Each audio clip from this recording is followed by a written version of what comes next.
Let's do that. You lied. You told me it was IPA day.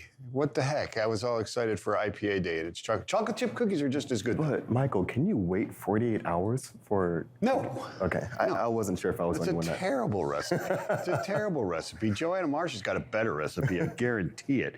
And here she is to discuss. No, wait a minute. We're not talking about chocolate chips with Joanna Marsh. Joanna Marsh is a staff writer, Falls Church, Virginia, I believe. Yes, I believe that's right. Let's talk about what's going on with the Surface Transportation Board and this new House bill that seems to be expanding their authority. Yeah, well, I'm happy to talk about chocolate chip cookies. Me too. I dig them. If you want. So, freight rails roll and shipping chocolate chip cookies. I don't know, but anyways. I'm sorry, what was your question again? I got distracted by the chocolate. So we're talking about the House bill and the Surface Transportation Board, right? What's going on with the Rail Shipping Fair Market Act? Yeah, so I had heard that it was actually in the works for a while, but I guess they felt that yesterday was a good day to introduce the bill, and which has the backing of a lot of shippers, such as the National Grain and Feed Association, the American Chemistry Council, the Freight Car Rail Alliance. I hope I said that right. But so the bill takes a look at a lot of rail service issues, that have been coming up in the last several months. Of course, there is the rail service element, and it's the House Democrats' response to help the Surface Transportation Board be able to respond more efficiently and also more quickly to rail service issues as they come up. So that's one part, and then there are some other things in the bill that are kind of neat too. So. Yeah, but excuse me, Anthony's dreaming about French fries right now. He's a French fry guy, and he doesn't understand this whole cookie thing. But so there's the Association of American Railroads says that this is not such a great idea, and it's going to maybe even ruin the long-term viability of the railroads. What's in this bill that it's so concerning to them? Because I know a couple little things, and it doesn't really sound all that ridiculous to what I've read, but I don't know the whole bill. Yeah. Well, I think there are some key points, such as shippers being able to utilize demurrage and accessorial charge or demurrage charges, which is when the rail car is holding. The railroads have been charging shippers, and shippers have felt that that's not entirely fair because, sometimes it's not their fault that the car is holding. That's actually sometimes the issue of the railroads, but they're not the ones being charged. They're the ones who are charging. So there's that one. There's also something in the bill that helps. That's interesting. More closely define. But hold on one second, because that's really interesting. I'm looking at Anthony that is this complete opposite of everything I've ever heard. So the shippers would charge the railroad for demurrage, or have the ability? They could under the new bill. Certain commodities, like agricultural products and perhaps energy. I'm not sure. I have to don't quote me on that. So, but yeah. So right now, the railroads can charge demurrage, but the shippers can't. So that's one thing. And there was actually a big hearing in 2019, in the spring of 2019, that sort of brought up that issue before the STB, because there were a lot of charges being levied upon the shippers, and so that was probably one of the. There's been a lot of activity by the STB in the last several years, and that's probably one of the pebbles that kind of got the avalanche going on. So yeah. So I guess a lot of people don't understand that. I mean, a lot of times those rail cars are owned by the actual shipper, right? And along with they're also the beneficial cargo owner, right? So it is a little bit different than, say, demurrage, or like a shipper or BCO charging demurrage on an ocean container when they can't get out of the port, right? Because it is actually physically their asset that they're moving, right? Yeah. Got it. Yeah. What else is going on there? There's some provide some, there's provisions in there, I guess, to demand that they provide services for a reasonable cost or something like that. Are they trying to regulate pricing now or something? I mean, is that like the slippery slope they're afraid they're going down?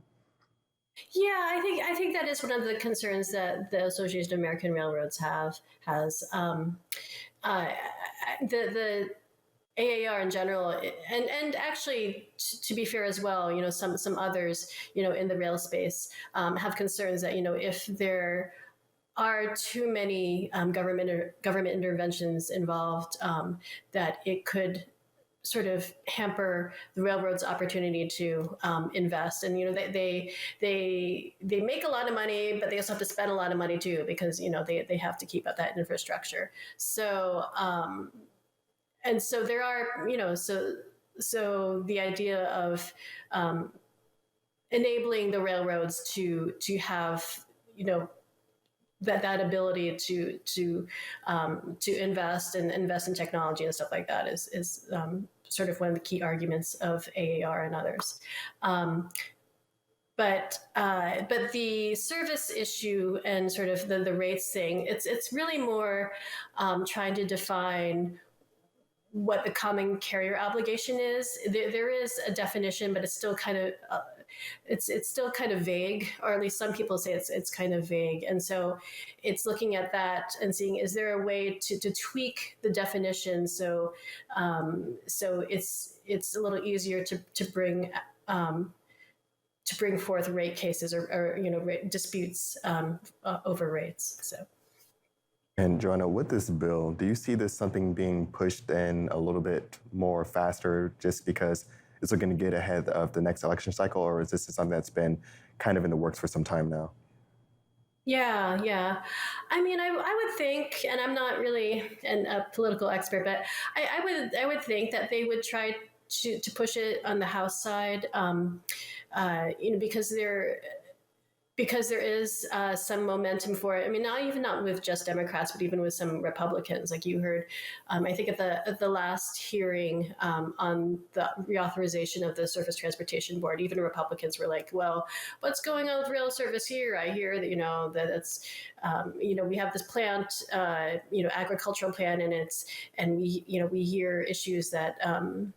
That surface isn't as good as it could be. So I think there's a lot of momentum, or at least people feel that there's a lot of momentum on the House side from both Democrats and Republicans.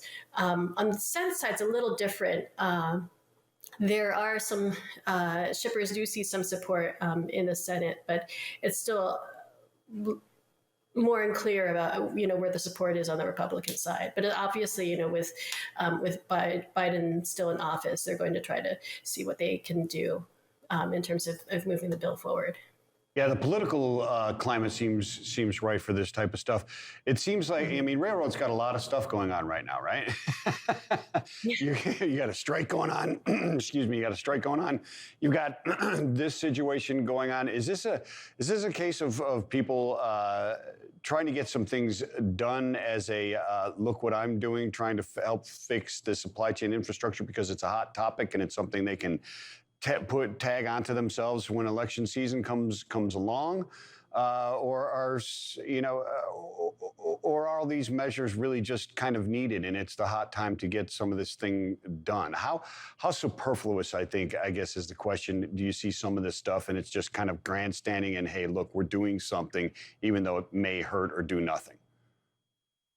Yeah, I mean, it's actually probably a little bit of both. I mean, I think, given that the political environment helps sort of the cause of the shippers and the unions. The unions, of course, as you know, and the railroads have been at odds in terms of negotiating a new contract, and so there's.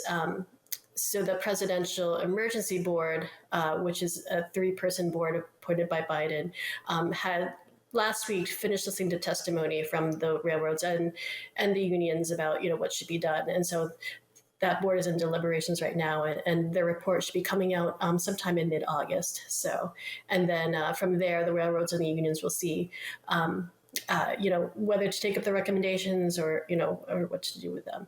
So you do have some momentum right now, but I think it's just the supply chains, of course. Obvious question or obvious point of the day is that Yeah. it's interconnected, and so it definitely is. I think how can we get each part of the supply chain more efficient, or how can you get things to move better? And so I Sure. think so there's definitely that aspect too.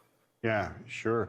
I mean, it's interesting to me, and Anthony, I'm sure you have the same thought in your head, because we talk about the congestion at the railheads right now, in chassis and so on, not coming back, the rail cars not coming back because they're using them as storage, et cetera. And now you've got this demurrage question and stuff like that, so it definitely needs fixing. Joanna, so much thanks for you being here today. I hope you have a wonderful rest of your day, and we'll catch up with you again real soon. Thanks. You too. Enjoy those cookies and fries when you have a chance. And we're doing it right now. We're going to go to a quick break. We're going to have some French fries and cookies, and we'll see you guys right back here in a moment.